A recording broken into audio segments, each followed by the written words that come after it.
I like her.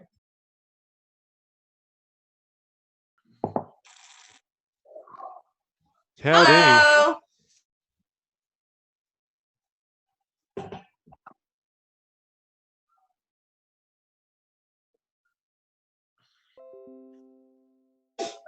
Sure. Yeah.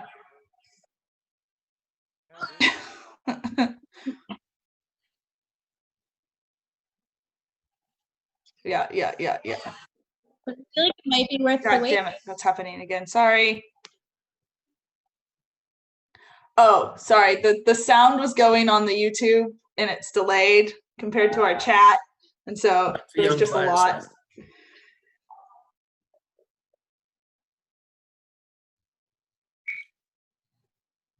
Hey guys, I'm Tiff. I'm also on Ale of a Time. And lots of other things.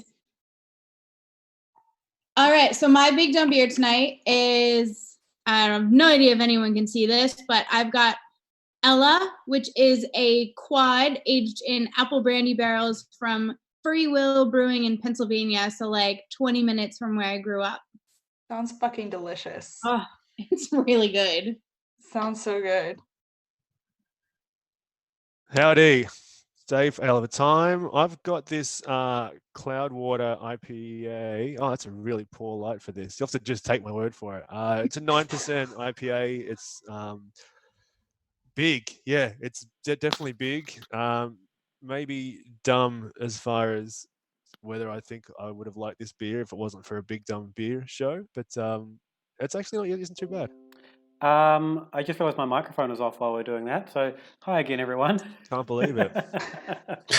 I think I heard you fine. Yeah, you guys heard me, but the audio I was feeding to everyone. It's been a long day. Fair everyone. enough. Judd. So yeah, we've done. Yeah, I haven't really introduced myself. I'll do me last. Judd. G'day. I am drinking a 2014 Moondog Jumping the Shark, which is the Hungarian Oak Barrel Aged Saffron Imperial Red Ale. Yeah. Sure. This beer is big and very dumb. Is it good at least? Is it good? Is it good? Oh, is it good? Yeah, you straight up ignored that. Yeah, actually, it's a lot sweeter. I think I remember having this a few, probably 4 or 5 years ago, and it is a lot sweeter now. It's a little bit oxidized, but it's very good. Very Belgian, actually. Weirdly. Can you say what it is again? Is there Belgian yeast in it? Yeah, I think it must be a Belgian yeast. Yeah, Hungarian Oak Barrel Aged Saffron Imperial Red Ale. Lindsay. Hi, I'm Lindsay. I'm drinking 2017 Sierra Nevada Bigfoot. It's exactly 3 years old. It's not as bitter as it would be when it's fresh, but it's pretty fucking bitter. You're not enjoying it? Right. I don't know if I'm enjoying it yet. I'm trying to dig past the extremely mouth raping bitterness of it. Crikey. I'm trying to find the sweet spot. It hasn't hit me yet. That is exactly my experience of that beer. Yeah. According to the comments, they spent $7,000 on saffron. I can Wow. taste about 6.5 grand of that, I reckon. Yeah. Well, that's a lot of money on saffron for a beer. I mean, it was probably about like 24 grams, though, to be fair. Yeah. Everyone missed my intro, so my name's Luke. Ale of a Time. And I'm drinking, it doesn't have a label, I can't remember the name of it exactly, but it's a Imperial Stout that was from Distruce, that was ice distilled and then barrel aged for 3 years and then bottled in 2015. It leaked on the way to my house in shipping, and it's just, I paid way too much for it and I hate it because it just looks gross and there's no label. And I've been dreading drinking it because it's 40% and it just does not sound like it's going to be good. But I've got the I hope it tastes like what it looks like. I've got the proper glass. Yes. That does make it taste better.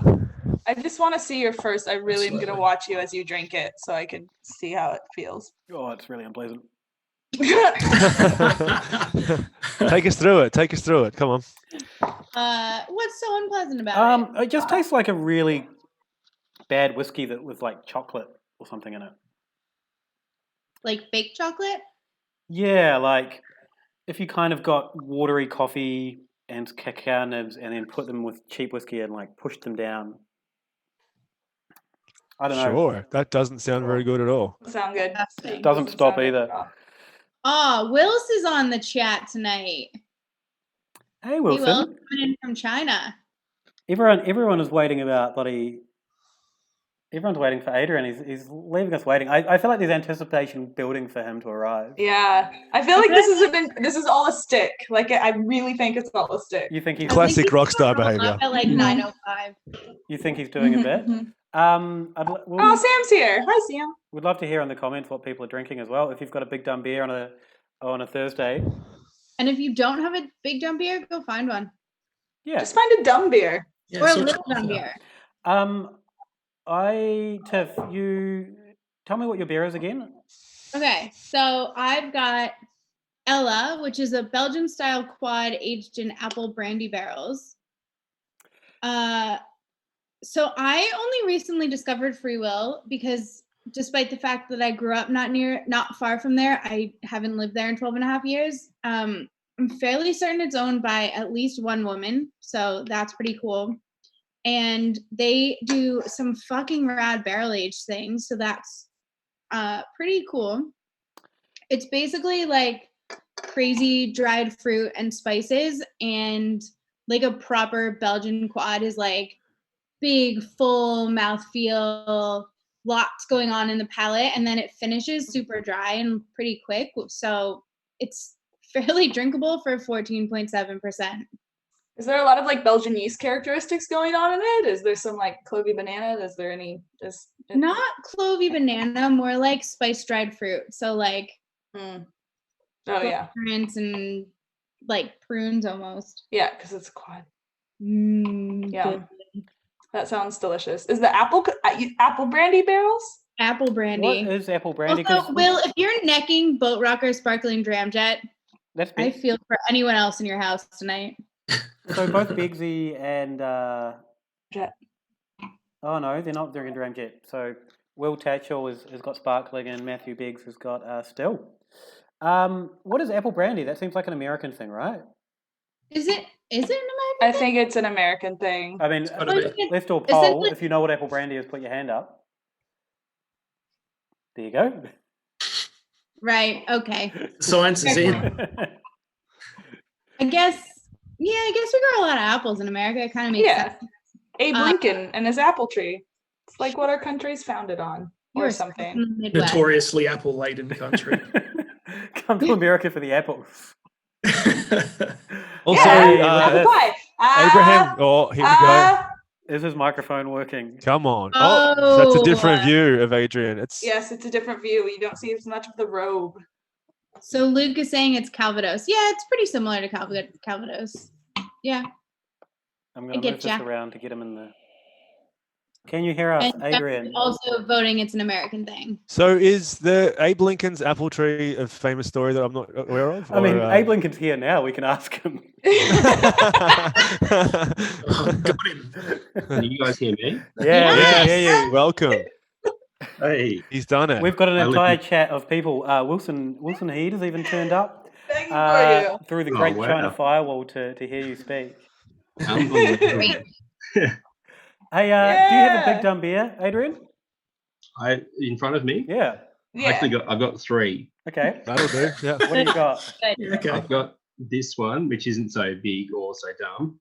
Chin Chin collaboration we did for Good Beer Week last year. All right. Turned out really well. Only a handful of bottles of that round, right? We did 120 bottles straight from keg. But there's going to be one keg for Preston and one keg for Abbotsford whenever the fuck we can let people into those venues again. I've got this from De Moorsleutel.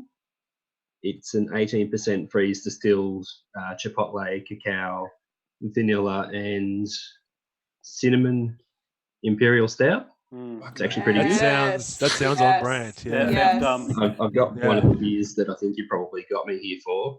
This is Jumping the Shark 2014. Oh, that looks Hey. familiar. Oh, here we go. Oh, Yeah. Wait, so Okay, so what was that year? That was Hungarian oak and saffron. we just had this explained by Judd, who's drinking the same Yeah. thing. Oh, And Renee, who kindly pointed out that there's $7,000 worth of saffron in there. yeah. Were you working at Moondog when that was made, Adrian? I started just before we bottled it. Can you confirm, Judd, what did you say you thought was in there? What were you tasting? Oh, Jesus. Other than saffron? Very Belgian. It was Belgian yeast, I assume. Oh, look, there could be. What does it say? It doesn't say anything on the bottle. I don't know. Anything Belgian I'm getting off that is probably a mixture of the saffron and the oak and the 6 years it's been kicking around in the bottle. Hmm. It's a bit mine's a little bit oxidized, but not like unpleasantly so. Yeah, I would say that's probably the case for mine as well. It's held up really well for Yeah. a 6-year-old red ale. Now, one of the things we wanted to ask, what is the biggest, dumbest beer you've ever made? Because Moondog, can you give us a bit of a summary about Moondog's approach to beer and what you do there? So what we try and do, particularly in my role, I'm an R&D brewer. My job title is lead innovation brewer. So basically, I come up with new products. I've got to come up with a lot of the specialties, and there's a certain way we do things which is tending towards the more bizarre flavor combinations, processes, that sort of thing. So that's sort of my job, is to try and facilitate that and make beers that are a bit out of left field, but hopefully still pretty good.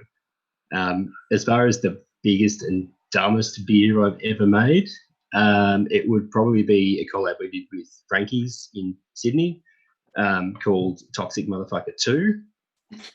This one actually maybe almost lived up to its name, as it had so much blue food dye in it that it was... Remember that. Yeah, there was evidence in people's toilet bowls for a few days after they drank it.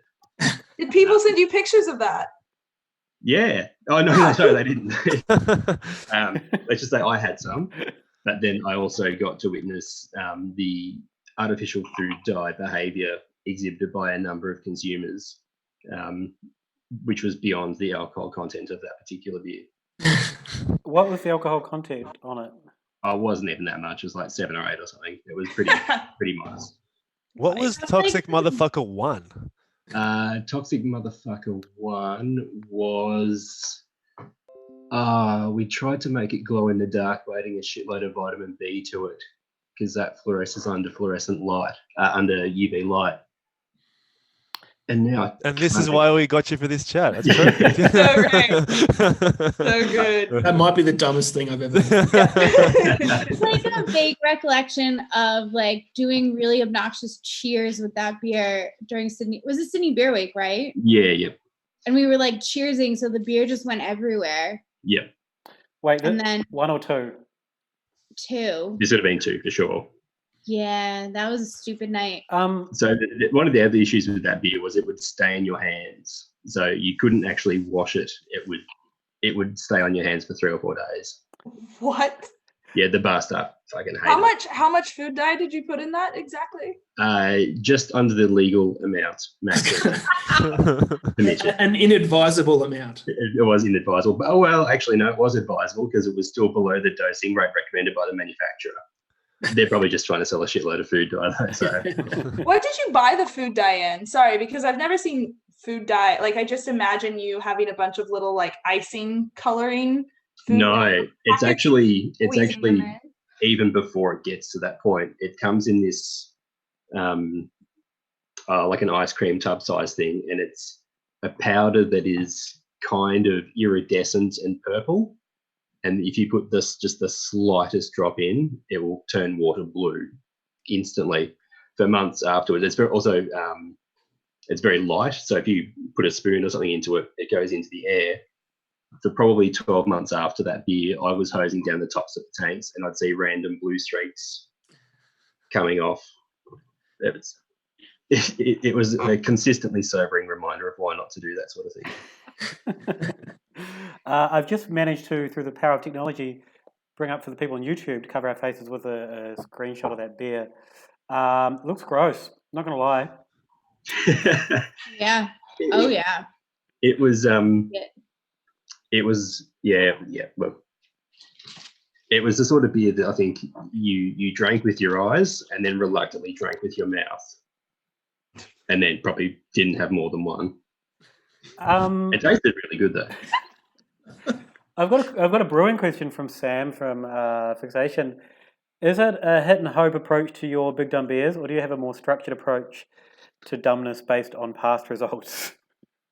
I would say a structured approach of dumbness based on past results. If I'm trying something new and stupid, then I'll try and do a small batch, 50 litres, 1,000 litres or whatever. Now that we've sort of expanded what we can make up to 10,000 litres, the lead-in brews have to be a bit more, I guess, guided towards what the final principle will be. Back in the day, I'd make 50 litres of a beer and I could throw, just a handful of truffles or caviar or whatever into it and it wouldn't matter because it's 50 litres. But now if we're going to scale it up to 10,000 litres, I have to think about adding whatever I want in a way that's not going to result in a bottle of beer that costs the punter, $600. So until you want to make a beer that costs $600. So no more truffle beer, or are you going to try and find a way to make it work? Oh, there's definitely another truffle beer coming. Okay. Yeah, just special small releases, local release only, right? Yeah, well, pretty much everything we do will go internationally to a greater or lesser degree. It might only be say they might get a few cases in Hong Kong or something like that. But yeah, if the beer's been made, it's available for whoever wants it. Really. Matthew Beggs is asking, is there a big and crazy beer you wish you could do but can't? Wish you could do it again, sorry, but can't. Or wish you could do and can't. Both questions. Gee, that's a good question. So what I really want to do, and I haven't really found a way that this is feasible yet, but I'd like to make a beer that's two beers that are discrete colours, and then when you mix them together, it creates a third colour that is not just an amalgam of the first two. So like something that colour changes. So more food dye. But with more natural ingredients. Reaction, yeah. Yeah, so like butterfly pea flower, changes colour based on pH, but my trials determined that the change in colour from normal beer pH of say 4.3 to even quite a sour beer pH of say 3.2 is very minimal. So I would like to find something out there that can do that. We had the wheat sheaf version years ago with pea flour in it. Yep. And I think my memory serves, when they squeezed lime in it, it definitely changed. Oh, they did that, yeah. Okay. They were squeezing lime to serve rather than, to package. Yeah. No, that's still pretty cool. I mean, I'm really pissed now. These days you just package lime juice, right? And just say tiny amount of beer and say that's beer. Yeah, but then you got to think the people on the bottling line, then they've got to make a tiny little bottle of lemon juice, lime juice, and a big bottle of beer, and they've got to package them together. Fuck that. I wouldn't do it. I wouldn't make someone else do it.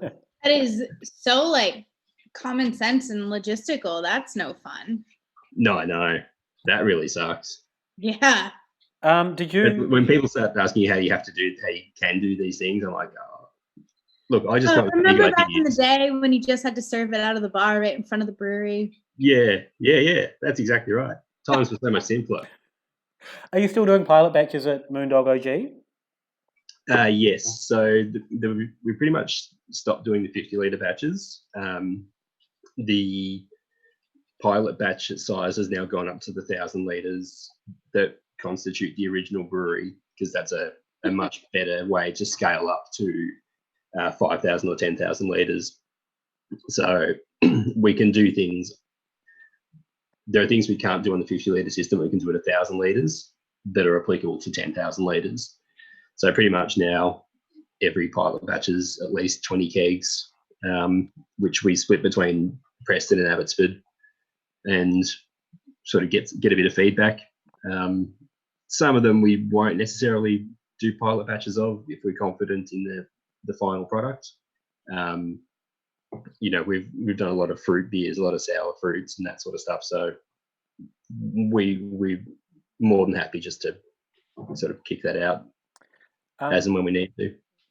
Do you ever have? Sorry. No, you go. I was going. Do you often have pilots that just don't work? Like, so I mean, 1,000 litres seems like a lot to make for a pilot. If you sell 2 kegs of it and that's it. And Yeah, well, look, we would never put it on the bar if it was an actual flat out failure, and we just store it in the drain. There are obviously ones that are more successful than others, but yeah, there's definitely been pilots that I personally haven't liked, which is a bit of an issue for me because I sort of lose the desire then to work on it and develop it unless there's some salvageable stuff. I don't know. It is a lot of beer, but to get the replication, you sort of have to do it. There's a couple of questions in the comments, but I'm gonna skip ahead and go to Renee because she wants to know about I'm sure she knows the story already. The Ink and Tears Wasabi and Squid Ink beer. Can you tell us about Wasabi and Squid Ink? So I only have a limited knowledge of this because I didn't actually brew it. That was brewed by Jimmy, who's now the head brewer at Bridge Road. But it was a beer that is exactly like it sounds. It had squid ink and wasabi in it. And I can't remember what the base beer was. I think it might have been a pale ale to try and get the squid ink to sort of shine. Squid ink is a little bit fishy, and I think that came through in the final product. I don't know that it was well loved. Wasabi was also really interesting because we got proper dehydrated wasabi powder, but it's not. It doesn't carry that same character. It's just kind of weird. That was one where we shot for the stars and probably wound up somewhere in the ditch. Sorry, when did you put in the wasabi and when did you put in the squid ink? I think the wasabi went into the kettle and the squid ink would have gone in just before we caked it. Yeah. So that was only 50 litres. So something else that would stain your teeth. It didn't stain your teeth. It wasn't that punchy. Okay. It was kind of green. I like how you described that as shooting for the stars. Squid ink and wasabi. Trying to corner the fish beer market. Yeah. There's a few comments about a chicken korma beer as well. Chicken korma chameleon. So this was my first. This was my first attempt at a like a cock ale. So traditionally this would be, actually I think it was. Sorry, did you say cock ale? Cock? C-O-C-K. Yeah, CK, yeah. Hang on. Is that a BJCP style? Yeah, what are they teaching in Cicero these days? Because I don't know. It's an old English. Style. It's an old English style, isn't it, Adrian? Yeah. So it's an old English style. They basically used to brew an ale that even predated hops. It was probably had fennel and nettle and fucking dandelions or whatever other shit in it. They'd brew the beer, put it into a big wooden vat, and hang a raw chicken stuffed with fruit. I believe it was raw. Look, What was the aim with that? Do you know what the history of that is? No. I'm gonna have to do. It was to drive the snakes out of Great Britain. Yeah, potentially. Yeah. To ward off vampires. That's Have you ever tried one before? No, hell no. Yeah, I've tried one. I Bacchus, so hope you're making this Bacchus up. did one about Bacchus 10 has years done a ago. few over the Yeah. years. Did they do raw chicken or did they cook it? I couldn't Well, tell you, it to be cooked. honest, It cooked in the mash. I thought. Sorry, in the Oh, boil. I so hope you're Renee says it was cooked. Yeah. So I went and bought a barbecue chicken from Coles because I'm not a bloody barbarian. did you buy? And I boiled it for 3 hours Did to you make buy- sure everything was dead. Did you buy two? A and be barbecue like, chicken. Sorry? Like the barbecue chicken or like the bag in the chicken in a bag, the The rotisserie chicken in a bag. Yeah, rotisserie chicken. Yeah, that's nice. did you buy Yeah. two and just smash one down while you're waiting for the? I should have. That was my mistake. Work was paying for it. Why didn't I? But the thing is, the meat was really good. The skin was disgusting, though, because it attracted all of the hop oils and was Oh, super yeah. bitter. Oh, yeah, I can see that. Yeah. Why And does anyway, the skin attract hoppos? Fats? fats, yeah, I guess so. Mhm. So the other aspect to this was korma, which is an old Egyptian style of beer. And by old, I mean sort of ancient. And this is something I would have ripped out of a Randy Mosher book or something, but basically high malty, high alcohol, a lot of malts with ginger. So it was ginger and chicken boiled together for 3 hours. And unsurprisingly, it tasted like ginger chicken soup. But it wasn't actually that bad. Did you still serve it? Oh, yeah, we served it. We actually sent some You off to sold get, it. Yeah, it sold out pretty yeah. quick. We sent it off to get analysed to make sure it didn't have any pathogens in it before I put it on. Just because How often do you do that? that's the first and only time. Okay. I was gonna say, how often do you have to do that? We were like, Yeah. The only other time we've sent a beer off that sort of analysis was we made a peanut beer with the Royston a few years ago. And then the next few beers we put through that tank and used with those hoses, we sent off the Oh, for allergens. allergen testing. So, yeah, and they all came back. So, you can be surprisingly skimpy with your cleaning after a peanut beer and not kill people. I'm only kidding. Yeah. Outside of threshold levels of food dye, through your trials and tribulations, what else would you never do again? I would never use black cardamom with peated malt Oh, yeah. in a saison. It made a beer that tasted like the VB that you pick up the next morning after a party that someone had put a menthol cigarette out in. Oh, It was actually disgusting. And I didn't. It was so bad. I usually, some of the failures I'll take around people and say, how fucked is this? This one I just had a taste and was like, yeah, no one else needs to hear this. So, it's straight down the drain. How often do you What's tip things like out? the most successful weird thing? Hang on, you got two Uh, questions there. Sorry, you go, Luke. Okay, how often do you tip things out? In a 50-litre pilot batch, actually not really that often. If the beer wasn't what I was aiming for, I would usually just pivot and call it something else. As long as it still tasted good.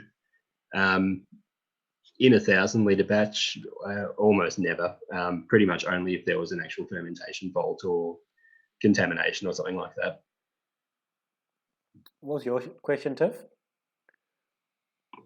What's the most successful random shit you've put into a beer? Random mixture. Mm. Pensive sip, love it. We're just all waiting with bated breath. by the way, are you wearing a robe? Just out of curiosity. Yes, I am. Yeah, cool. Glad we've settled that. Random mixture. It's a good question. I reckon.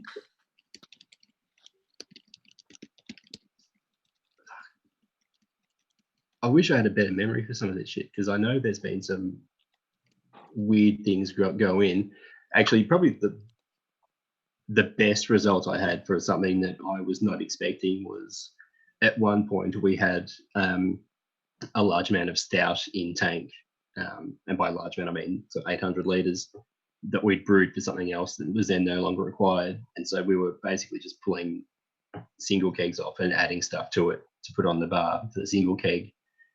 And I can't remember the thought process, but I'm not proud of it, whatever it was. I went and bought some strawberry ice cream topping from the supermarket, Mm-hmm. about a litre's worth, and chucked it all in. It was pretty good. Yeah. Okay. Did you make Timothy? I did the recipe, yes. I haven't actually been involved in the actual cracking of malt and manufacture of it, though. And will Mr. Mistopheles make another appearance soon? These are questions from the chat. Yep. I have about 2,500 litres of Mistopheles in white wine barrels at the moment. It's got the Brett and the Lacto and the PDO in it, so it's just doing its thing until it's ready, pretty much. James Smith of the Crafty Pint. I'm assuming. Yeah, no, it's the right logo. Has just got Really done. his question is Amel ? I I don't have my glasses We- on. I thought that said Amy. I think he might have been asking if that was one of the additions to the stout. Let's go in there. That's the Not most yet. James Smith question ever. yeah.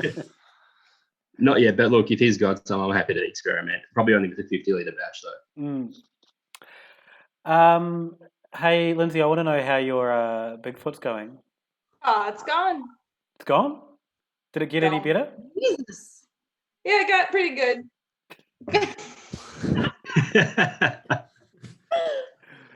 You know, like once you ruin your entire mouth palate, it just goes down pretty easy. It mouth raped you and then you just like gave in? And I took it. Oh no. This is the Hey, high quality chat I'm here for. How's your Worcestershire sauce? This is awful. I was trying to do some calculations in my head of what I paid per mil. What is it? Oh, you missed out. It's the barrel aged Struce. What's their black Albert that's been ice distilled twice to 40% and then barrel aged for 3 years. It sucks. That's a real shame. They put a lot of fucking effort into that. I put a lot of money into it. to Yeah, buy fair it. enough. Can you just have another sip for us, Luke, so we can watch? Watch you again. No, Actually, just I feel like down it. Just keep an eye on me, because I had one too recently, and I don't think I can do it again. What have you got in the works, Adrian? How's your bottle of 14% going? Actually, this ice distilled one is fucking sensational. There's not a hint of autolysis in it. It's really nicely balanced. I could probably do with a bit more chipotle, but it's really good. How's the texture of it? Like, what's the It's- body like? It's barley wine-esque. Yeah. It's quite thick. Yeah, cool. So they haven't distilled to the point of being more spirit-like. That's what I've got in the works. Complete opposite to the topic at hand. I've been working on mid-strengths a lot and sours. So What's the hopefully- sort of directive for a mid-strength beer at Moondog? Well, it's going to be a reasonably straight down the line, hoppy, light XPA, I guess, would be the term that you would sort of cobble together. Just trying to make something that's got a nice flavour and a big body to sort of replace that alcohol that's not there. So there's been quite a few trial batches thus far, and I think we're sort of inching closer to where we want it to be. Is that sort of a functional beer to implement into the 2 bars? Yeah, this will be a wider release. It's certainly getting functional for me as I age and my liver deteriorates. I think we just want to try and make a beer that's not going to get you absolutely catatonic, and might be something you could drink at a bar and then go back to the 13% imperial stout or whatever. I don't know. It's weird. I think there's a place. I'm increasingly finding a place as I'm 40 now for a mid-strength, whereas even probably 5 years ago I was skeptical that it was necessary. But who knows? Would you ever? Okay. Oh, sorry. Would you ever do like a mid-strength stout? Because I don't see a lot of good ones around. There's probably a reason for that. Yeah. Probably, but like a mid-strength, like really flavorful, delicious beard stout. It's definitely worth a go. I don't see if you were willing to go to the extra effort of adding stuff like lactose, coffee, cacao nibs, you could really build a body and make something quite interesting there. I think part of the issue arises in that a lot of people don't necessarily want to pay full strength plus prices for a beer that's only 3.5%. Yeah. So you've got sort of a narrower margin that you can try and cram these ingredients into. Gotcha. Will from Van Diemen's asked, how critical are the barrels to the beers you're making? At the moment, that's a work in progress. I would say we're not. A lot of those beers aren't that close to being released. I think once we've got the barrel room at Preston set up, they'll become a lot more. There'll be a bit of a shift in focus towards that sort of product for us. So there's a barrel room being set up? There is a dungeon there, and the plan will be to have barrels down there, as well as cool ships and potentially furters as well. Cool. How much room is in the dungeon? Nice. It's ridiculously big. On brand. Yes, space-wise, I couldn't actually tell you, but you Is can it like a swing a weird few sex taps. dungeon? Sorry? Is it like a weird sex dungeon? That's what we had been calling it until our marketing people told us to stop calling it that. I've always envisaged it as being like a dungeon from the Wizard of Id, more so than a sex dungeon. But that's me. Look, it's pretty big. It'd be good 150 meters long, 30 meters wide, and That's a few probably barrels only worth. about That's all right. 3 Yeah. meters high. Yeah. It's a fucking bunker. That's not. Yeah. Um, As soon as we're done here, I'm actually leaving to go there and hold myself up for the foreseeable future. how far away is that from? Look, if you'd asked me that probably 2 months ago, I would have said maybe 12 months to a year. At this point, who knows? At Sorry, this point. I just spotted the top of this beer. I don't know if it's coming up on camera. It's really gross, and it's now attracting a small horde of fruit flies that went in my house a second ago. That is something special. So we've got Sam's asked cool ships, plural. Yeah, so we've got we're looking at putting 2 5,000 litre ones in. We could put one 10,000 litre one in, but it would be a pain in the ass to manoeuvre a single one into the space. So 2 smaller ones would be much more practical. So for people Sweet. that don't really know about cool ships, I guess it's designed to cool the beer down, and then, in Belgian cases, let wild yeast and bacteria land Yeah, overnight. How much wild yeast and bacteria are in the dungeon? Yeah. The sex dungeon. It's real yeast heavy at the moment. Where we're actually going to put them, so where they are at Moondog World, at the back of that there is, I think it's Darebin Creek. Mm-hmm. So that's right off the back of the property. The dungeon is obviously underground because it's a dungeon, but there is a window, probably about 6 inches, that runs the whole length at ground level. So I'm expecting we should be able to pull in quite a bit of weird shit from outside. Awesome. Yeah.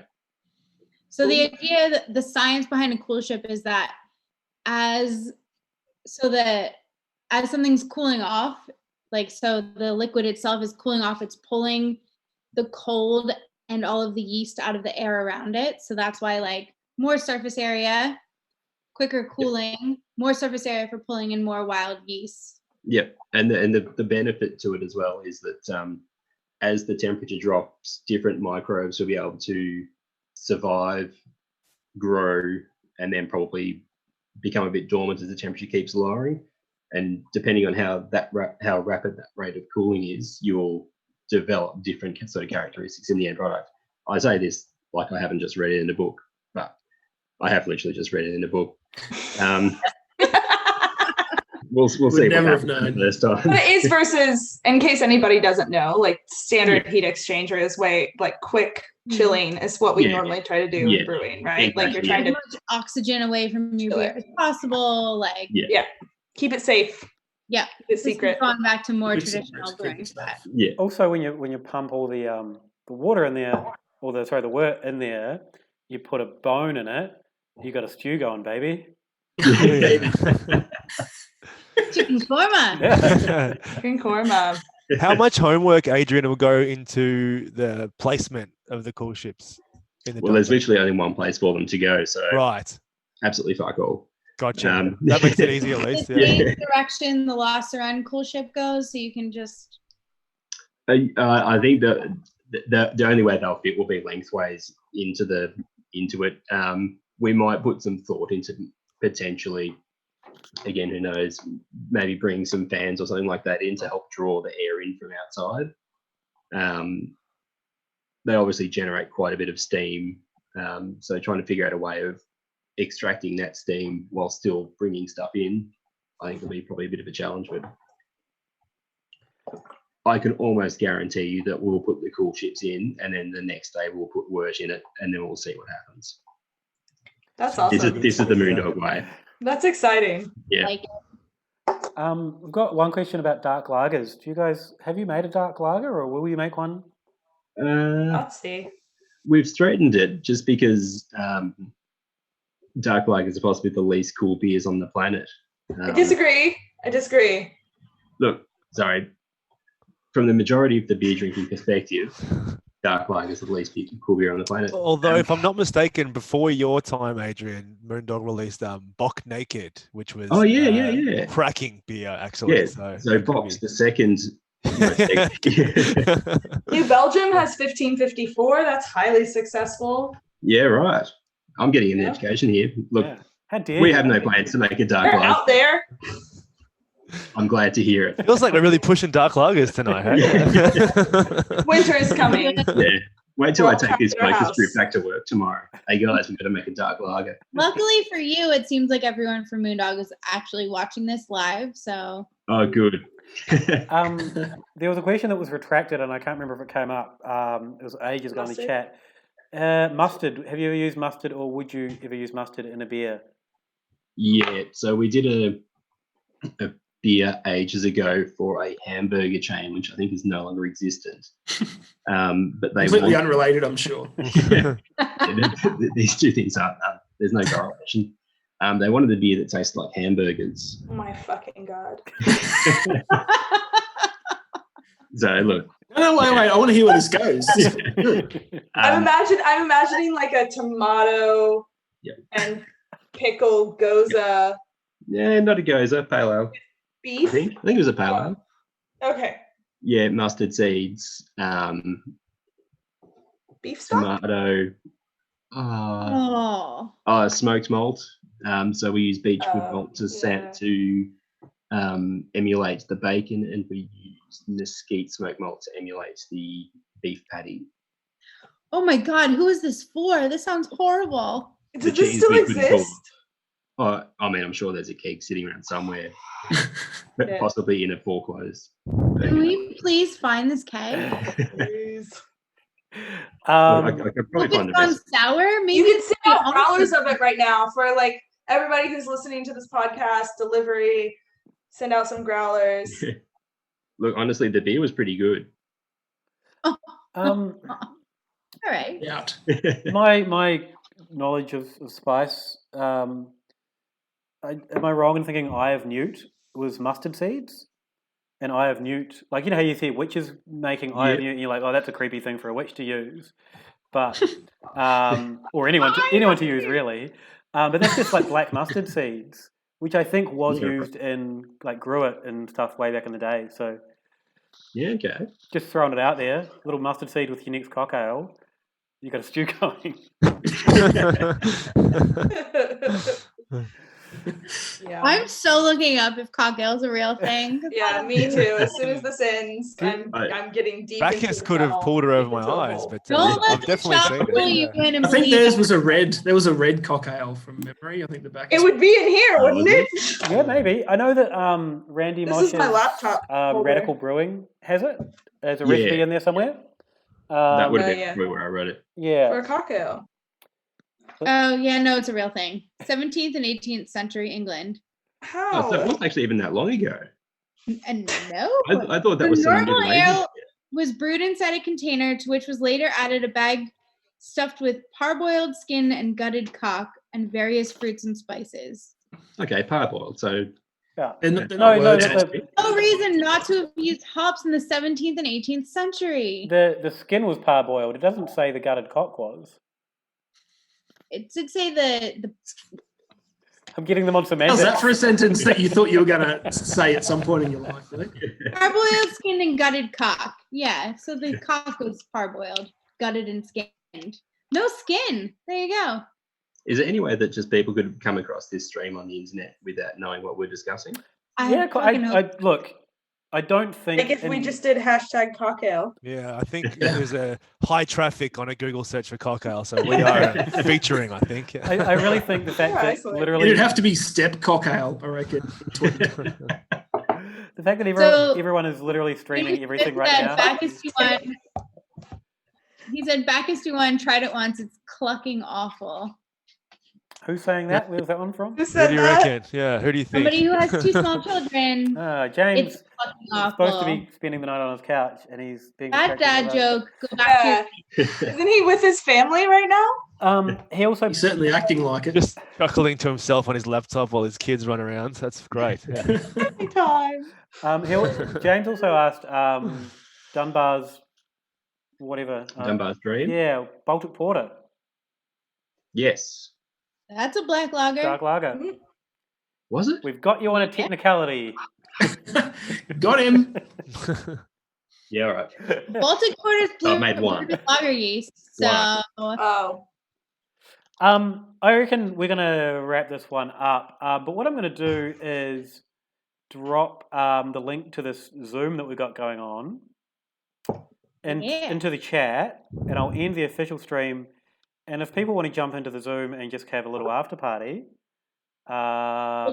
Sounds pretty good. James Eh? Smith says he's being hilarious, so let's hope he jumps in. feel free to join us. Hopefully that link's going to work. I'm yet to see evidence of that. But we'll wait. He's killing with the kids, I'm sure. Yeah. Come on, Hanno. Come on, meet us over in the Zoom. I'm going to end the stream. Thanks everyone for coming along. If you've got more questions, I'm sure Adrian doesn't have anywhere else to be in a hurry. I've still got 3 beers to finish. No one has anywhere else to be in a hurry at the moment. So, Adrian, thanks so much for joining us. Thank you, Adrian. Thank you, Adrian. And Thanks, join guys. us on Sunday Thank you, for a Adrian. quiz night with Judd. We've got some fun things cooking up. Judd, is it going to be exciting? Oh, it is going to be the dumbest thing you've ever watched. I cannot wait. After And this, this is called Big Dumb Beer. So, Yes. hell yeah. How's that It for a can bit only of go up sizzle? from here. We're really dialing into the dumb market, which is bad for the internet. I mean, it's what I Yeah. do best. Ouch, ouch, all right, ouch. we're going to wrap this up. That link is in the chat if you want to join us. Thanks, everyone. Please do. Thank you. Cool. Talk Thanks, soon. guys.